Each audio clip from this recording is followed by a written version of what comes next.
Despite substantive investments in E-12 education by the legislature during 2023's budget-setting session, some school districts are facing budget shortfalls. Senate Republicans are calling for the removal of mandates so that districts can choose for themselves how to best serve their students.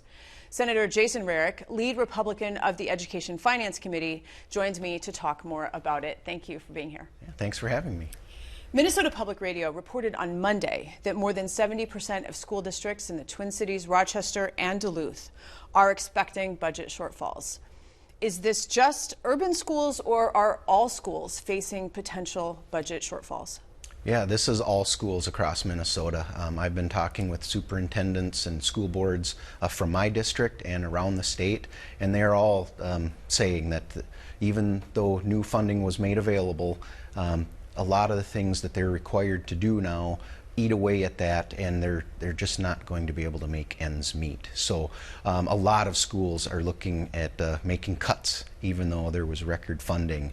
And that was talked about. They presented that a lot last year as the proposals were coming forward. And I think they were hoping the money would be there, but some of the new requirements would fall away. And unfortunately, all of those requirements followed through as well. So they're struggling. They really are. Well, let's dig into those numbers a little bit, because per pupil funding for education was increased by $700 million in the last session. So that's a 4% increase for fiscal year 2024 and 2% for 2025. The entire education funding package came in at $2.3 billion. So as you said, there was significant dollars.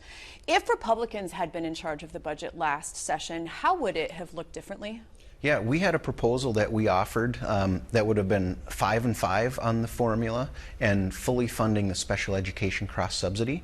Those are the two big things that schools tell us that gives them the most flexibility for their general fund dollars to do what they need. And we had a little bit with the $2.2 billion that would have been left over for some school safety aid and some other smaller amounts to help schools out in particular areas of need around long-term maintenance and things like that. But the 5 and 5 on the formula and the fully funding special education cross-subsidy were our real focuses, and then not doing any new requirements on them around curriculum or anything else.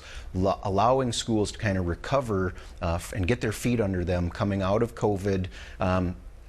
They're really trying to get settled from that, and so to put all kinds of new curriculum requirements and other requirements on them is just an extra burden that they didn't need right now, and so that would have been the difference if Republicans had control.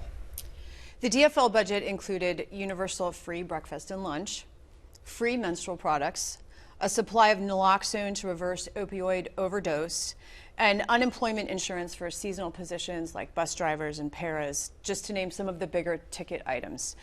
Are these among some of the mandates that you would like to see reversed, or is it for all districts reversed, or just some, or let districts choose, or what is the approach?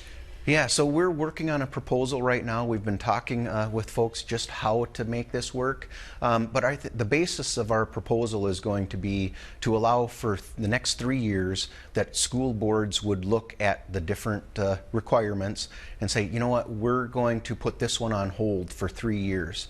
And basically any of the requirements that came through on the K-12 bill, and we're looking at others. We know the paid family leave and earned sick and safe time will not be able to be a part of that, but especially the ones that had funding tied to them, that the school district could say, we're going to wait until 2028 to have this take effect, and then they can redirect the money to where their specific needs are. So that's a proposal that we're looking at and trying to figure out how to word it so it is done correctly.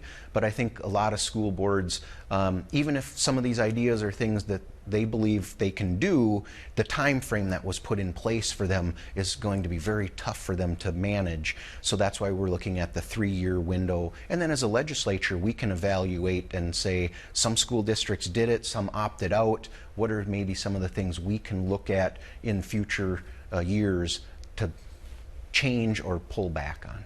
And so then does that flexibility also apply to the curriculum changes? You know, there was the push for literacy so that all kids learn to read, and that's a new curriculum and costs money. There's requirements for civics, personal finance, Holocaust and genocide studies, and also ethnic studies.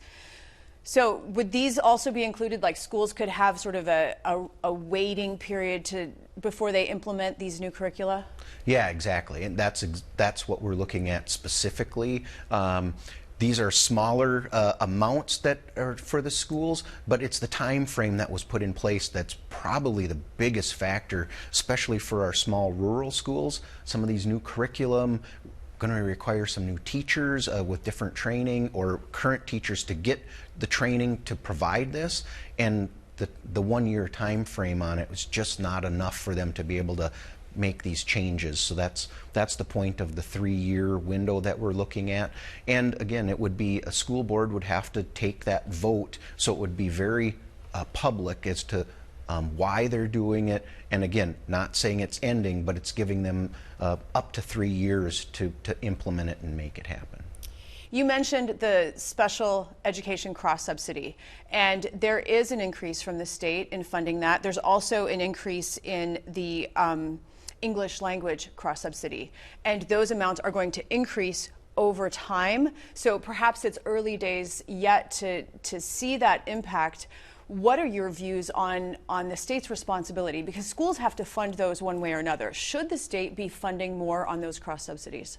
Yeah, again, our proposal last year fully funded that. Now, I believe that the federal government should be stepping up and meeting some of that need. They're the ones who mandated this. But especially the small school districts are really struggling to make that happen, and it's eating away at their general fund. And that, more than anything, would have been my priority to fund, because it equally gets out to the schools depending on their need. So the schools that have a lot of students in special education would get that funded and really help free up their general fund dollars to provide the other programming that families expect. So we could scale that back at the state level if the federal government ever finally meets their obligations. But I do believe that's one the state should be looking at fully funding for our schools, because especially our smallest districts, if they get a couple of students with high needs, it just blows their budgets. Some are saying that the budget problems are not because of last session's budget, but rather because of the end of federal COVID-19 dollars, or because it's a bargaining tactic as teacher contracts are being negotiated, or because too many referendums failed last fall. Is there some truth to that? There's a little bit of everything that goes into it. There's no question about that.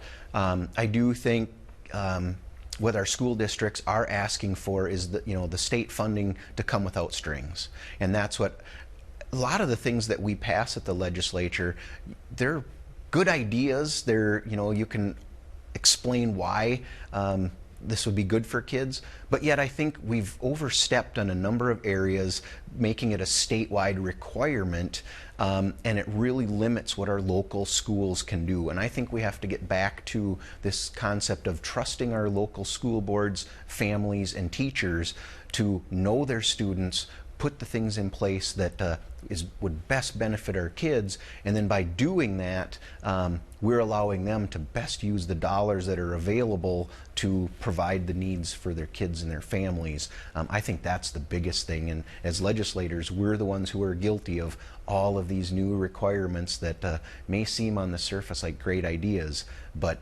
let's have the school boards talking about it and determining if that's what's best for their kids. Now, before I let you go, I have to ask you about one more thing.